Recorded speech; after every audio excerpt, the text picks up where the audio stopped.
two very different islands in two very different parts of the world used to float their mail in the ocean in what became known as Tin Can Mail. These islands relied on very interesting postal methods in order to send or receive letters and be connected to the outside world. Again, postal history and philately are going to impress you. So let's explore one of those stories, the Pacific island of Niuafo'ou, in this episode of #Philately.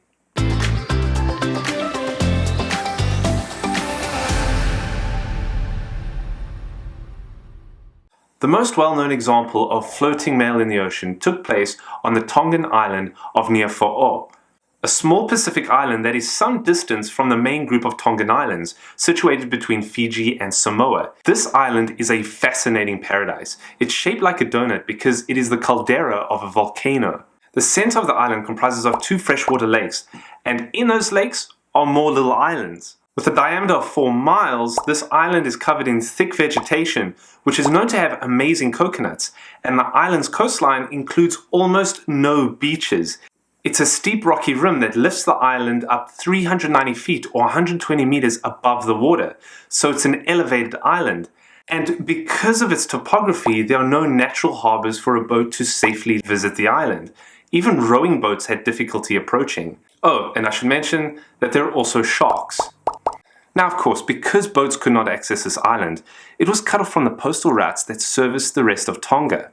And so in 1882, a plantation manager arrived, and he quickly realized that he couldn't send or receive letters and was therefore cut off from the world. So he approached the Tongan postal authorities and asked them to place his incoming mail into tin cans welded shut, either kerosene cans or large biscuit tins, and throw them overboard the passing ships for swimmers to pick up. He had seen the islanders fishing by throwing a log into the ocean, jumping in, and then using that log for buoyancy. Why not do the same thing and have the swimmers pick up and take out mail to the boats using logs to keep them afloat? And it worked, and as it became more established, it was even done at night, where a passing ship would sound its horn, strong swimmers would jump into the ocean with a lantern, and then be guided back from the boat by a bonfire on the rocky coastline.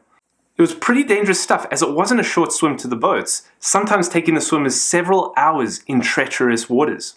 Ships also experimented with rocket mail for a short time, firing rockets that were filled with mail off of the ship and onto the island. And while this interesting method could work, rockets were extremely unreliable and not accurate at all, so it wasn't a great solution. Rockets fired off the boat could land in the thick vegetation of the island and be lost, or land in one of the lakes. The rocket could also miss the island entirely, or just fire off in the wrong direction. And in one or two occasions, the rocket actually blew up with the mail in mid-air. Also, it doesn't really solve how the ships would get the outgoing mail. These rockets had no accuracy, so you wouldn't fire one back at the ship. Yes, I know, before you hit the comments, the rockets couldn't blow up ships because they were like big firecrackers, and they never overshot the island because they had a 2-mile range and the island was 4 miles wide. More likely, they didn't make it onto the island or were shot in the wrong direction. My animations need a bit of work, I suppose. But you can see the logistical challenge of this, and so rocket mail was short-lived. By the way, that's another great topic to explore. Rocket mail. You got to go read up about it. I just learned that the US was experimenting with rocket mail in the 1930s, not too far from me, on the state border between New York and New Jersey. That's good. All right, ready now.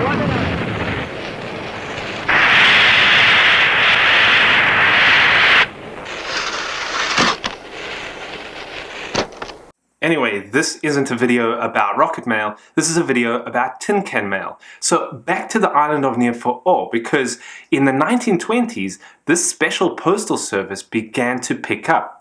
A German trader by the name of Walter George Quenzel came to the island and observed this tin can mail process. He correctly thought that this would be very attractive for philatelists to get mail that has gone through this unique system. He began using a rubber stamp on all the outgoing mail with the words Tin Can Mail. By stamping all the letters before placing them into the can with Tin Can Mail, he was hoping to create some curiosity and interest in the island. And it worked. Several people wanted to have something sent from the island using the Tin Can Mail system so that they could also have their own envelope with the words Tin Can Mail on it. But it wasn't too popular. Not until something special happened in October of 1930 that launched Niuafo'ou's Tin Can Mail system to be globally recognized. It was a solar eclipse. This solar eclipse of October 1930 had a path of totality through Argentina, Chile, and Niuafo'ou Island, which attracted visiting scientists and journalists to visit the island and capture the sights of the solar eclipse. These visitors, of course, needed to send mail, and so they were introduced to this strange system of Tin Can Mail. And of course, this mail was sent globally, including to the United States. Tin Can Mail began to elevate in popularity and was written about in newspapers that ultimately advertised Tin Can Mail to curious philatelists, who just had to get something with a Tin Can Mail hand stamp. Shortly after the eclipse, now in 1931, one of the Tin Can Mail postmen that would swim out to the ships to get the mail was attacked by a shark and died. This put an end to swimming out to the ships to get the mail. The Tongan Queen Philatelic was upset by the death and required all Tin Can Mail to be transported by an outrigger canoe instead of swimming, which caused more complications because it wasn't easy throwing a canoe off the ridge of a cliff and then jumping and getting in it and then taking it back up. It was more complicated than swimming out to the ships. After that, covers are known to have canoe mail in addition to Tin Can Mail, or Tin Can Canoe Mail, stamped on them to highlight another unique feature of the letter's journey: tin can and canoe. As the 1930s progressed, the island began catering to tourists that were passing by on cruise ships. Captains would instruct their passengers to place any outgoing mail into tin cans and then hand it off to the islanders in their canoes. Of course, they had to include a fee of 6 pence per letter to cover the cost of a stamp, as well as any processing fees, and ultimately a profit for the island. And the islanders would take the mail back, process it, and then send it on the next ship that passed by. And actually, the island benefited from these frequent ships. It gave the islanders access to frequent deliveries of other foods, literature, medicine, and so on. It was mostly a win-win for the island.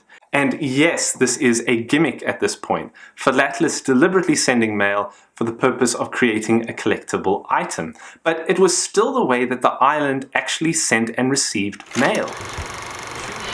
In most parts of the globe, the transport of letters is being speeded up by giant flying machines. But the remote island of Niuafo'ou in the Tongan group lags far behind with the strangest mail service in the world. Passing ships drop the mail in tin cans. Only one white man, a planter, lives on the island, which is the crater of an extinct volcano and grows magnificent coconuts. When a ship is sighted, out go the canoes to pick up the tin can mail.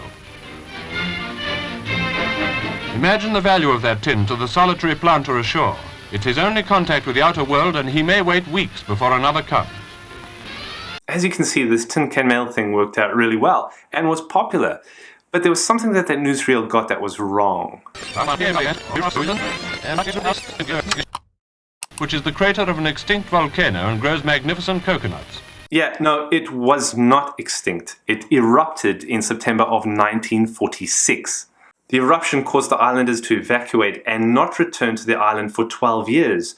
So Tin Can Mail took a bit of a pause. I noticed that very short article that was in a number of newspapers in the US first talks about the volcano, then about the rescue efforts, and then tells you that the island is known among philatelists for its tin can mail. It's literally what this island was globally known for.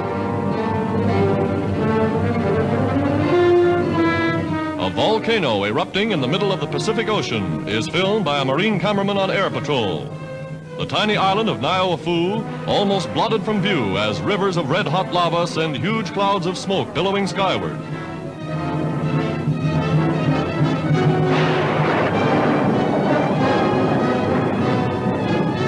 Mariners, unable to find anchorage in the deep waters offshore, call the place Tin Can Island, because mail is floated ashore in tin cans.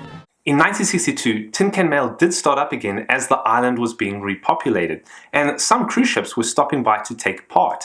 but the need for it died down in 1983 with the building of an airstrip on the northern part of the island. Until then, planes couldn't really land on the island, but now this was a much easier and perhaps less dangerous approach to sending and receiving mail. I have a few really cool things to look at in regard to this amazing chapter of Tonga's postal history.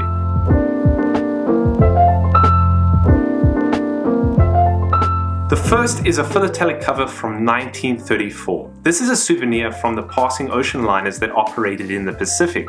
This one was aboard the SS City of Los Angeles, as we can see by the ship's cachet, that includes the ship's route on this particular voyage, with Tin Can Island highlighted for the cover. The sender aboard the ship sent it to either himself or a friend who lived not too far from me in Union City, New Jersey. The circular date postmark reads Niuafo'ou, Tonga, August 13th, 1934, with cancellation bars and the words dispatched by Tin Can Canoe Mail, as this was after the shark attack in 1931. And there is an additional hand stamp stating Tin Can Canoe Island. The stamp is cancelled as well with the Niuafo'ou killer cancellation, and it's a 1934 blue stamp that's 2.5 pence of the Tongan pound. The image featured is Queen Salote, the queen that insisted on having canoes transport the mail as a result of the shark attack. Also note that the spelling of Tonga is void of the letter N. It's spelled T-O-G-A. Stamps pre-mid-1940s spelled Tonga without the N, although it is pronounced Tonga with the N. After the mid-1940s, Tongan stamps included the N in the spelling. I have another cover that is pretty cool, but it was sent from Adelaide, Australia in 1937. It was actually sent to Mr. W.G. Quensell on Tin Can Island. He was known at the time as the TCCMM. You know, TCCMM, Tin Can Canoe Mailman. He was the German trader that began using the hand stamps on the mail featuring the words Tin Can Mail that ultimately made it as popular as it was. He was operating this Tin Can Mail system, and let's just say he wasn't shy with the ink pad. The front consists of 5 different hand stamps indicating that this is Tin Can Mail. And the back, I counted 13 additional rubber stamps in various languages saying that this is Tin Can Mail. This is of course another philatelic cover, except it was sent to the TCCMM with instructions and payment probably to send it back in another envelope using Tin Can Mail, and of course to apply some rubber hand stamps. Nice ink, bro. And finally, I have a set of stamps issued by Niuafo'ou Island. Tonga has allowed the island to issue its own stamps since 1983. That was the same time that the airstrip was built, likely to help compensate for the loss of revenue generated from the Tin Can Mail. This set of Niuafo'ou stamps was issued in 1986, celebrating the postal history of Tonga in general, as it was the centenary of Tonga's first postage stamp. But it features the history of Tin Can Mail, including the swimmers taking mail to the boats, the canoes picking up and handing off tin cans with the mail, even an image of the short-lived rocket mail launching from a boat. Stamps from Niuafo'ou are not expensive, they're easy to obtain, and at this time they are a client of Stamperia, the organization that produces questionable stamps for other countries. But the covers that I've shown are easy to obtain, and there are many of them out there. Note that I'm referring to philatelic covers, covers that were deliberately sent to create a collectible item. Any non-philatelic Tin Can Mail covers, including those used pre-1930s and 1920s, are very difficult to obtain and can cost quite a bit of money. Now, this is just one half of the Tin Can Mail story that I'd like to share with you, because another island on the opposite side of the planet has also referenced its postal history as Tin Can Mail. St. Kilda off the west coast of Scotland. We'll discuss that in the next video, so check it out. There is a lot more to explore when it comes to Niuafo'ou Island and its Tin Can Mail operation. I kept things pretty high level, but have included a number of links in the video description for you to go ahead and learn more. If you've enjoyed this video, please hit the like button and comment below. Do you have any Tin Can Mail covers? Do you collect Tongan stamps? And would you ever take the job of Tin Can Mailman, where you have to swim off the coast of an active volcano in shark-infested waters at night? As always, thank you for watching and happy exploring.